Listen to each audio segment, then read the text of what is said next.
Bonjour les CM1, nous sommes le mardi 26 mai, donc je vous laisse écrire la date, écrire calcul. Alors, on va continuer de travailler sur les nombres décimaux et sur multiplier par 10 100 000 et diviser par 10 100 000. Donc on avait déjà appris à diviser depuis quelques semaines.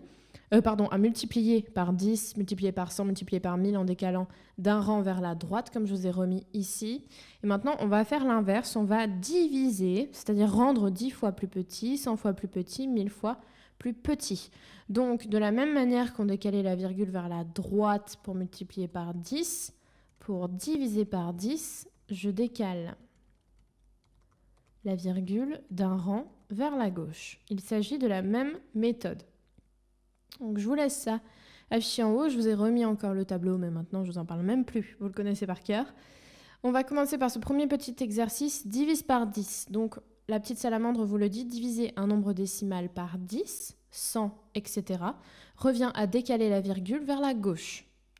Donc multiplié par 10, je décale d'un rang, multiplié par 100 de 2 rangs. D'accord, je compte le nombre de zéros pour savoir combien de rangs je dois faire. Vous avez par exemple 41,2 qu'on peut faire ensemble. Donc, soit vous mettez dans le tableau, soit vous faites sans tableau. 41,2, donc vous voyez où se situe ma virgule. Elle est là. Donc, si je multiplie par 10, ça sera 10 fois plus grand. Donc, je vais la décaler vers la droite. Ça, c'est ce qu'on faisait ensemble, qui fait 412. Maintenant, je vais diviser par 10. Donc, ça doit être plus petit que le nombre de départ. Donc ça doit être plus petit que 41,2. Donc je la prends et je la décale d'un rang vers la gauche. Ce qui me fait 4,12, qui est bien plus petit. Et si je remultiplie par 10, je tombe bien sur mon nombre. Donc je vous laisse faire ça et on se retrouve après pour la correction. Hop, attendez, je vous le regrossis. Hop, c'est bon.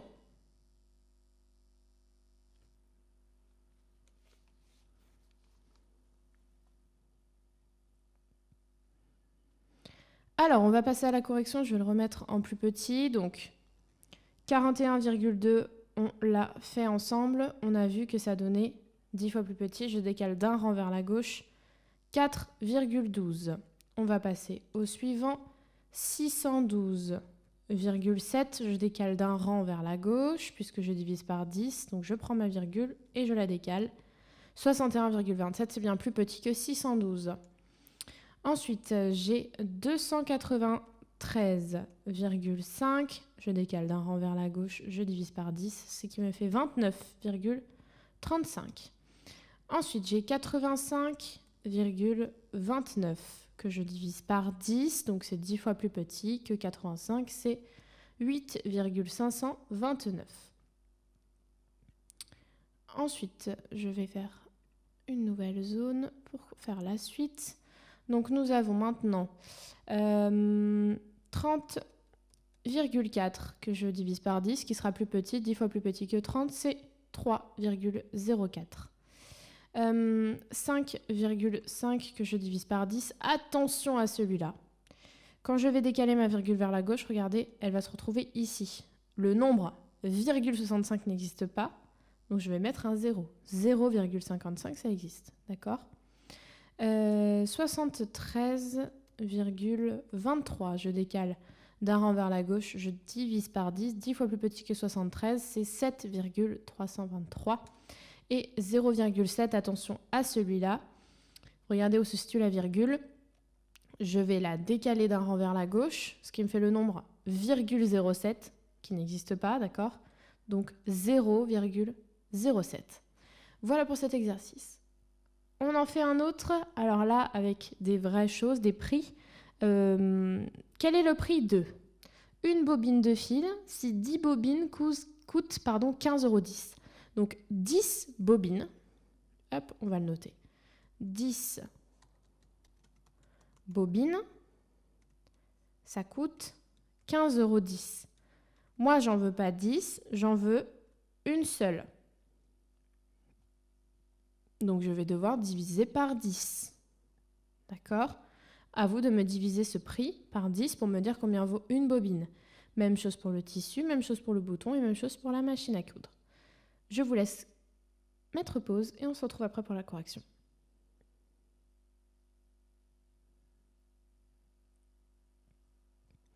Alors c'est parti, on a dit que 10 bobines c'était 15,10 €. On va faire une petite flèche.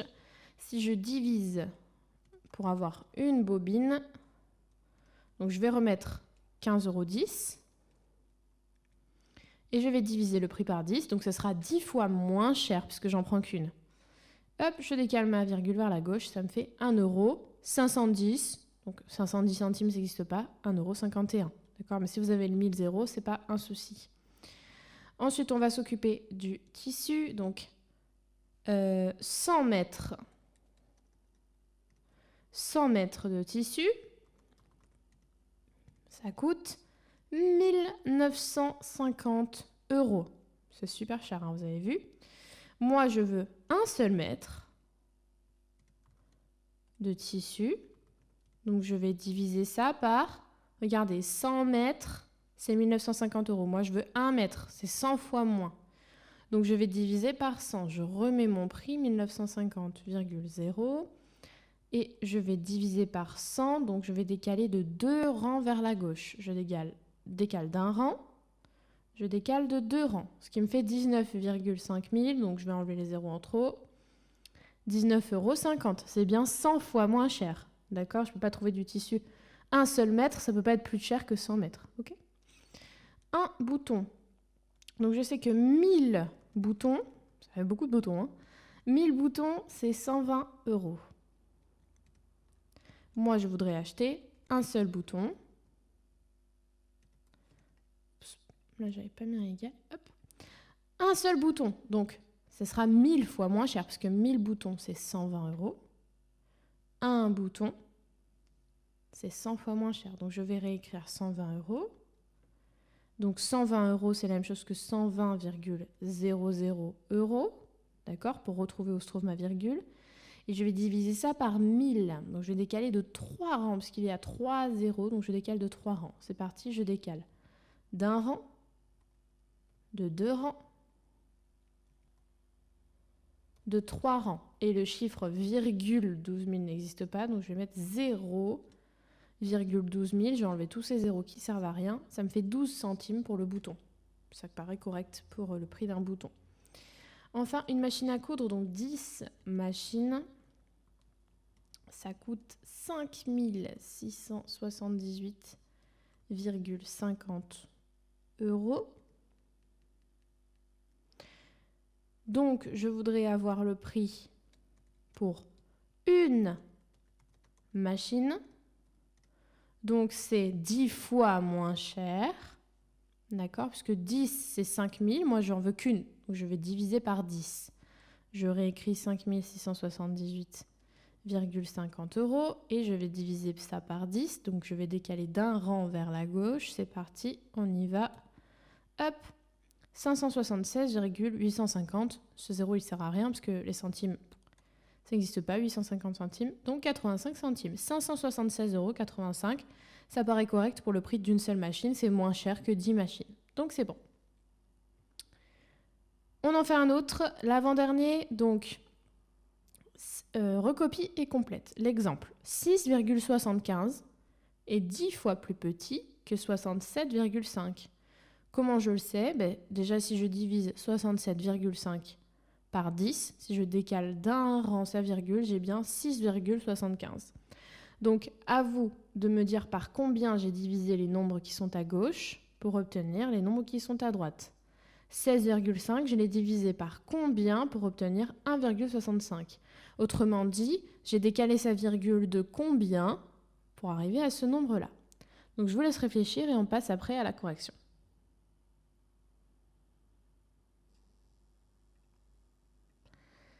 C'est parti, donc je vais recopier 16,5 divisé par quelque chose égale 1,65. Regardez, je prends ma virgule et je vais la décaler, je vais regarder. Donc, hop, je la décale d'un rang, 1,65. Hop, vous avez vu? Donc, si je l'ai décalé d'un rang, c'est que j'ai divisé par 10. Ensuite, 108,7 divisé par quelque chose fait 1,087. Regardez ici, je la décale, hop, ça fait 10,8. Ça va pas, je la redécale, hop, 1,087. Donc je l'ai décalé 2 fois, donc j'ai divisé par 100.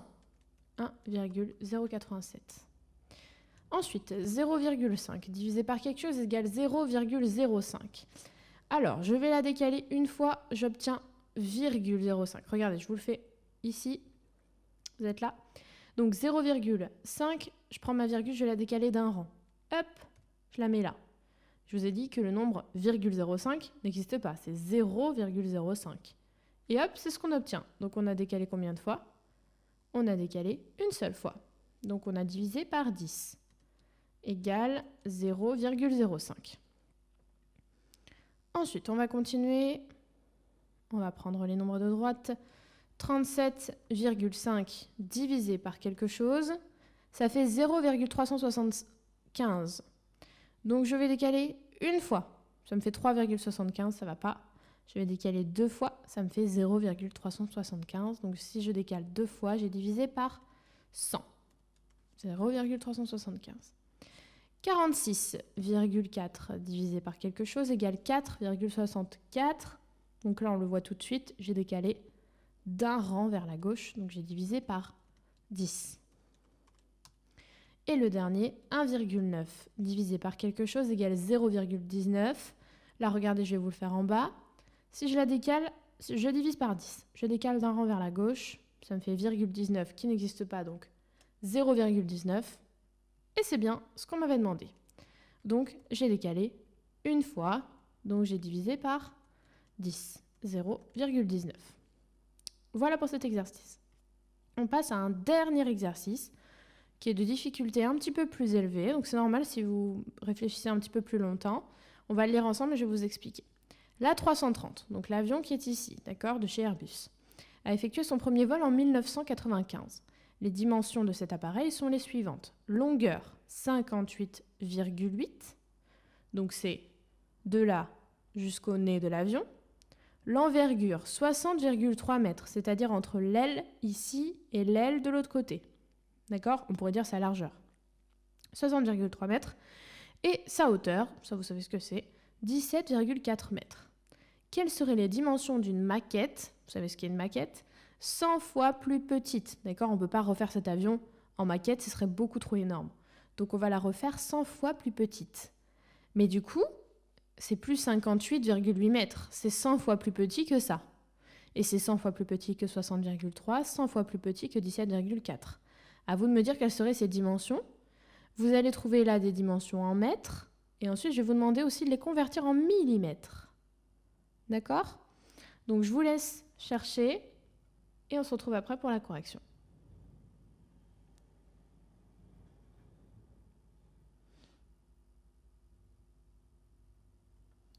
C'est parti, on y va. Donc, on veut faire la maquette 100 fois plus petite que les dimensions réelles de l'avion. Donc, on va noter longueur 58,8 mètres. On va les transformer pour mettre ça 100 fois plus petit. Donc, ça veut dire que je vais décaler ma virgule de 2 rangs puisque c'est 100 fois plus petit. Donc, je réécris 58,8. Je décale de 2 rangs. Hop. Je décale d'un rang, je décale de 2 rangs. Et le nombre, virgule 588 n'existe pas, donc je mets 0,588. Et nous sommes en mètres, on n'a rien touché. Ensuite, envergure, et pas énergure, comme je me suis trompée. Envergure, 60,3 mètres. Je vais le transformer 100 fois plus petit. Ça va me faire 2 rangs vers la gauche, donc 0,603 mètres. C'est normal qu'on ait des tout petits nombres parce qu'on est encore en mètres, d'accord? Et la hauteur, 17,4 mètres, que je vais transformer 100 fois plus petit. Donc je vais décaler ma virgule 2 fois vers la gauche, ce qui va me donner 0,174 mètres. Là, vous avez vu, c'est pas très pratique. Si je veux faire ma maquette, je vais pas prendre un mètre pour mesurer. Je vais prendre une petite règle, donc je vais avoir besoin de millimètres pour être précis. Comment je transforme des mètres en millimètres? Alors, vous avez votre tableau normalement. Je vais essayer de vous faire un tableau. Hop, un tableau très rapide qu'on pourrait faire sur un cahier. Hop. Vous avez vu, si moi ça me prend 2 secondes, vous ça vous prend 2 secondes aussi. Alors, là on a les mètres. À côté on a les 10 fois plus petit qu'un mètre, on a les décimètres. Ensuite, 100 fois plus petit qu'un mètre, on a les centimètres. Et 1000 fois plus petit qu'un mètre, le millimètre. Donc, moi j'ai 0,588 mètres. Est-ce que je vais arriver à le mettre dedans? Je ne sais pas, on va essayer. 0,588. Alors, hop. On va pousser tout le monde dans sa case. 0,588. OK? En millimètres, ça me fait 588 mm. Je me place dans la case et je lis 588 mm. Donc, égal 588 mm. Et là, pour construire mon avion, ce sera beaucoup plus facile d'avoir ça en millimètres.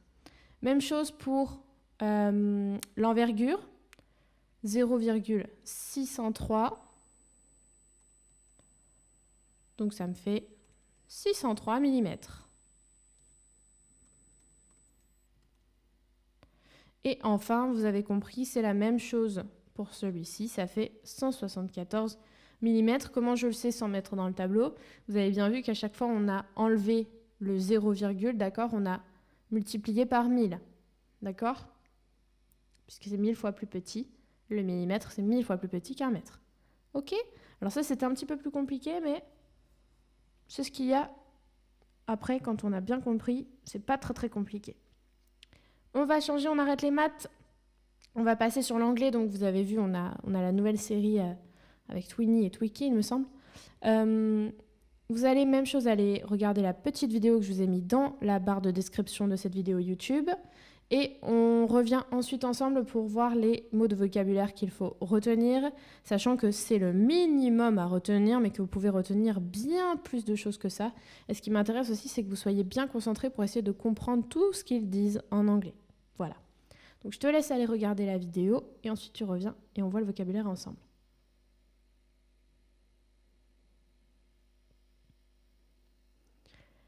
Alors, tu es allé voir la vidéo, donc on va retenir au minimum ces 4 mots-là. Cube, heart, cloud et star. Ok? Alors peut-être que heart et star, vous connaissiez, peut-être même cloud, parce qu'on dit it's cloudy quand c'est nuageux. Ok, donc aucune difficulté, ces 4 mots au minimum par cœur. Et ensuite, si vous pouvez retenir plein de phrases de la vidéo, c'est super. On passe à la dictée. Je vous laisse écrire dictée. Pendant ce temps, je vous la lis. Elle n'est pas longue du tout. Et ensuite, on la corrigera ensemble. Alors, le rat a refait tout le chemin à l'envers. Il prétend qu'il s'est fait voler sa citrouille par une souris aux yeux rouges. C'est une histoire un petit peu loufoque. On y va. Le rat... Le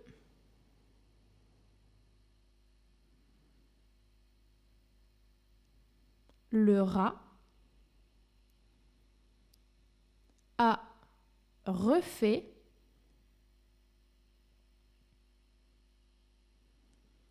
le rat a refait tout le chemin à l'envers. Le rat a refait tout le chemin à l'envers.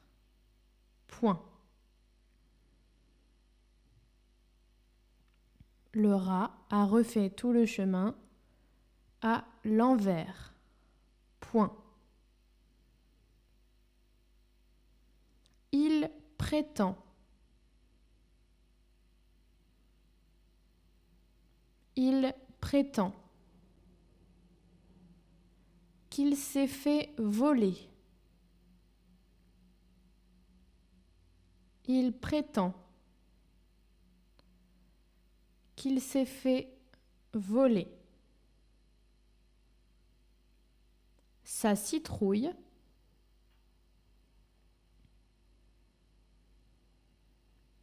Il prétend qu'il s'est fait voler sa citrouille par une souris. Par une souris aux yeux rouges. Par une souris aux yeux rouges.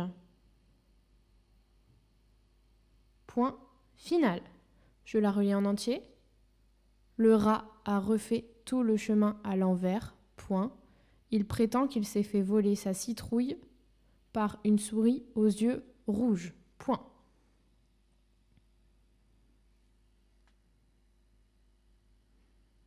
Donc je vous laisse tout relire, vérifier les verbes, les sujets, les singuliers, les pluriels, etc. Les homophones aussi, il y en a dans cette dictée. Et je vous l'affiche. Donc là voilà, avec donc, les verbes soulignés. Attention au S apostrophe ici, c'est se faire voler. Peut-être que vous avez trompé là-dessus. Tout le chemin, il n'y a pas de pluriel après tout. Donc c'est T-O-U-T. À l'envers, on ne peut pas dire avec l'envers. Et je pense que le reste peut être aux yeux rouges. Attention, tout est au pluriel puisqu'il y a plusieurs yeux. Donc voilà, je vous laisse bien corriger la dictée. On passe au codage. Donc vous avez commencé maintenant à coder votre jeu vidéo. Donc vous allez regarder la deuxième vidéo aujourd'hui pour déplacer les lutins. Donc je vous laisse aller cliquer sur la vidéo, aller avec Micode, donc le garçon qui vous explique, pour continuer de coder votre jeu vidéo. Donc je vous laisse tranquillement aller faire ça et quand vous aurez terminé avec lui, vous pourrez revenir avec moi. On passe maintenant à la conjugaison, donc on va continuer de travailler sur le passé simple. Rappelez-vous, on a travaillé sur le passé simple, sur ce temps qui se trouve dans les histoires la plupart du temps, même très souvent puisqu'on ne parle pas au passé simple dans la vie. Je vous laisse avec cet exercice, donc on vous demande de recopier les verbes qui sont au passé simple, donc attention, on ne recopie pas les autres, que ceux qui sont au passé simple, et de donner leur infinitif. Infinitif, je vous rappelle, on peut dire « il faut que », il s'agit de chanter, il s'agit de finir, il faut chanter, il faut finir, par exemple. Donc vous allez voir, quand vous croisez un verbe au passé simple, vous le recopiez et vous donnez l'infinitif du verbe qui est conjugué. Donc je vous laisse faire ça et on se retrouve après pour la correction.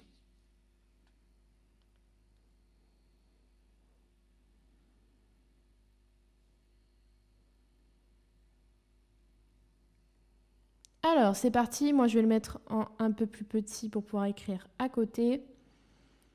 Donc, elle crut. Elle crut, c'est bien du passé simple. Hier, elle crut. Et c'est le verbe il faut croire. Il connut. Vous avez vu, c'est la même terminaison. Il connut. Il faut connaître. Ils firent. Ils firent une macabre découverte. Donc oui, c'est bien du passé simple. Ils firent. Vous avez vu, heureusement qu'on ne parle pas comme ça dans la vraie vie, ça fera un petit peu bizarre. Ils firent, il s'agit de faire. Ils eurent envie de partir à l'aventure. Hop, je me suis trompée. Il s'agit d'avoir. Là, c'est pas facile. Il plongea. Oui, c'est du passé simple. On ne dit pas il plongit ou il plongeut. Il plongea, il s'agit de plonger. Celui-là était facile. Je suivais. Hier, je suivais. Non, ce n'est pas du passé simple, c'est de l'imparfait. Ah yes, d'accord, pour la description. Donc, on ne prend pas celui-là. Elle secoua. Oui, elle secoua. Il s'agit de secouer. Il marche. Aujourd'hui, il marche. Donc, c'est du présent, on ne l'écrit pas. Elles finirent. Oui, c'est du passé simple. Elles finirent, il s'agit de finir. Super simple. Ils crurent. Oui, de toute façon, dès que c'est un petit peu bizarre en général, il y a des chances que ce soit du passé simple. Ils crurent, il faut croire. Elle fut belle ou elle fut heureuse. Donc, elle fut, il s'agit d'être. Là, c'est super difficile. Si vous l'avez trouvé, je vous applaudis.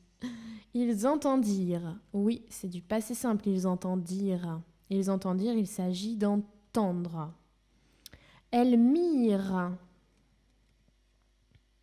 Alors, elles mirent. Il s'agit de mettre. Il fermera. Demain, il fermera. Boutique. Donc, c'est du futur, on ne le met pas. Ils surent.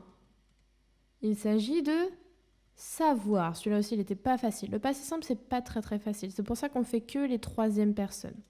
Qu'on fait pas je, tu, nous et vous. Ils colèrent. Alors, c'est pas être en colère, hein. Ils colèrent, il s'agit de coller. Elle força le passage, il s'agit de forcer. Il dit des bêtises. Là, on est au présent, on ne le met pas. Et il chante, aujourd'hui, il chante sur une scène.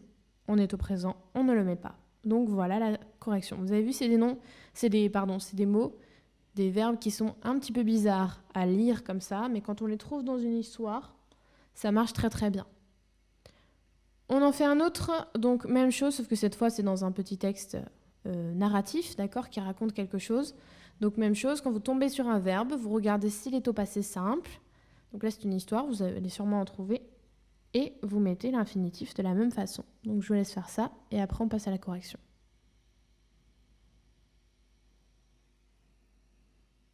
Alors on y va, je le mets sur le côté. Je prends ma zone de texte, et on y va. Une fois, il y eut, donc il n'y eut pas. Donc là, il y a un verbe. Il y eut, vous avez vu comme c'est bizarre? Donc c'est bien du passé simple. Une fois, il y eut, il s'agit d'avoir, d'accord? Ou il y avait, on aurait pu mettre. Il y eut un bel orage électrique. Les hommes allèrent se coucher. Et oui, c'est un verbe. Donc moi, je mets le sujet avec. Les hommes allèrent, il s'agit d'aller. Dans la grange, aussitôt après dîner. Antonia grimpa.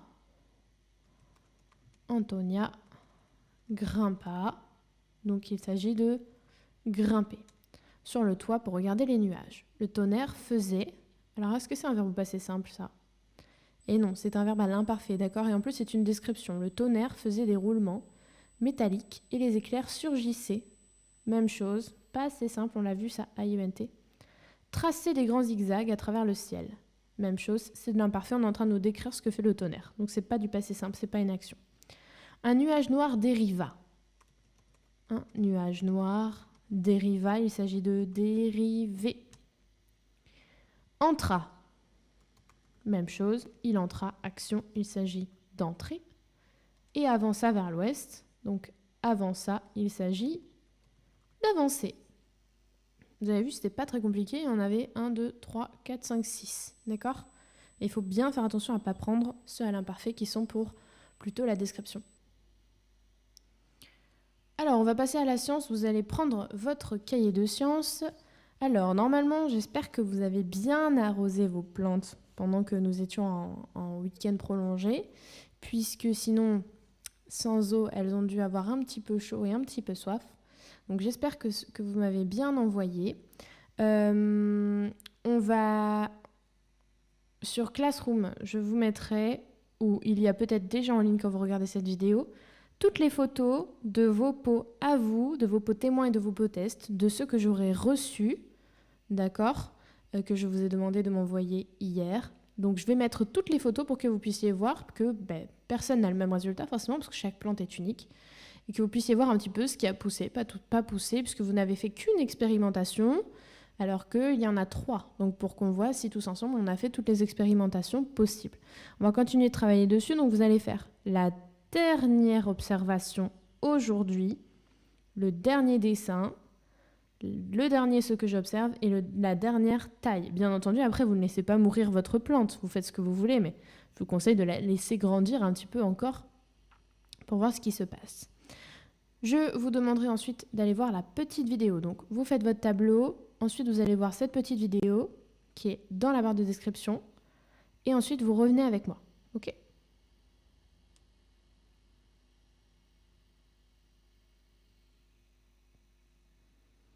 Alors, maintenant que tu es allé voir la vidéo, je vais te demander de faire quelque chose. Donc, tu vas écrire ça sur ton cahier. Ce que j'ai appris grâce à l'expérience. Donc, qu'est-ce que tu as appris grâce à cette expérience ? Qu'est-ce que tu as appris ? Dis-moi. Peut-être que tu as appris qu'il fallait arroser une plante. Peut-être que tu as appris que la graine de haricot pouvait pousser à la maison. Qu'est-ce que tu as appris ? Voilà. Ça, c'est personnel. Qu'est-ce que toi, tu as appris grâce à cette expérience ? Donc, tu recopies ce que j'ai appris grâce à l'expérience et tu m'écris ta réponse. Ensuite, tu écris « Mon hypothèse était bonne. C'est bien dans le pot test que la plante a poussé. » D'accord ? Normalement, tout le monde a son pot test qui a poussé. Donc, le pot test, je rappelle, c'est le pot qui avait de la lumière, de l'eau, peut-être de la terre ou peut-être du coton. Mais en tout cas, le pot test, normalement, il a poussé. D'accord ? Sinon, c'est qu'il y a eu un souci, mais normalement, il devait pousser. Donc, vous recopiez ça. Hop. Et vous allez recopier également ça. Je remets dans l'ordre les étapes de développement de la plante. Ça, vous le recopiez. D'accord ? Et ensuite, vous allez recopier dans l'ordre. Attention, je les ai mis dans le désordre. Ces étiquettes. Vous allez recopier ces étiquettes dans l'ordre. Donc, par exemple, la première, des feuilles apparaissent au bout de la tige. Est-ce que c'est la première ? À vous de voir. La racine apparaît et se développe vers le bas. La plante produit une fleur. Les cotylédons, réserves de nourriture, disparaissent, devenus inutiles. La tige apparaît et grandit vers l'extérieur. À vous de me remettre ça dans l'ordre. Donc, vous recopiez en fait tout ce qui est écrit là. Tout ce qui est écrit là. Et ces étiquettes, vous les recopiez, mais vous mettez dans l'ordre. Donc, je te laisse mettre pause pour pouvoir bien prendre le temps de mettre tes étiquettes dans l'ordre.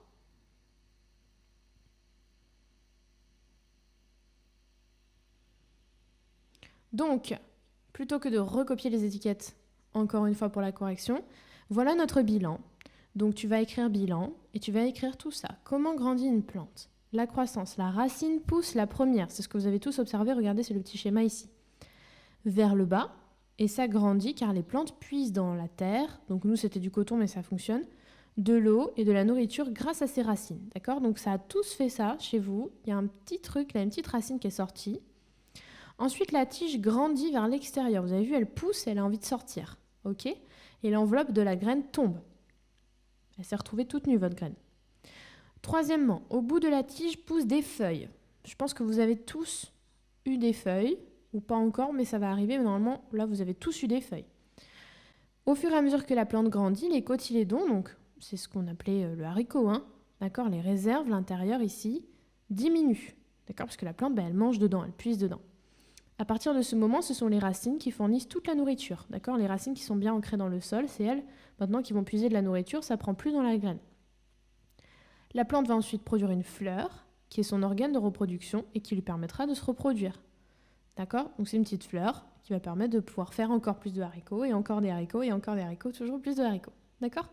Donc vous recopiez ça bien proprement, mettez bien les espaces entre les choses, et le mieux, c'est de recopier aussi ce petit schéma, donc du mieux que vous le pouvez, d'accord ? C'est pas la peine de mettre 600 détails, mais là, il faut bien voir la petite racine. Là, il faut bien voir que l'enveloppe s'en va et que la racine est plus grande et qu'elle va vers l'extérieur. Là, il faut bien voir toutes les racines plus la feuille qui se développe. Et là, il faut bien voir la plante finale. D'accord ? Donc, je compte sur vous pour que ce soit bien, bien propre. Et ensuite, vous apprenez ça. Et nous avons terminé. Donc, bravo si tu as fini cette vidéo. N'oublie pas de m'envoyer ton travail sur Classroom ou par mail. Et je te dis à jeudi.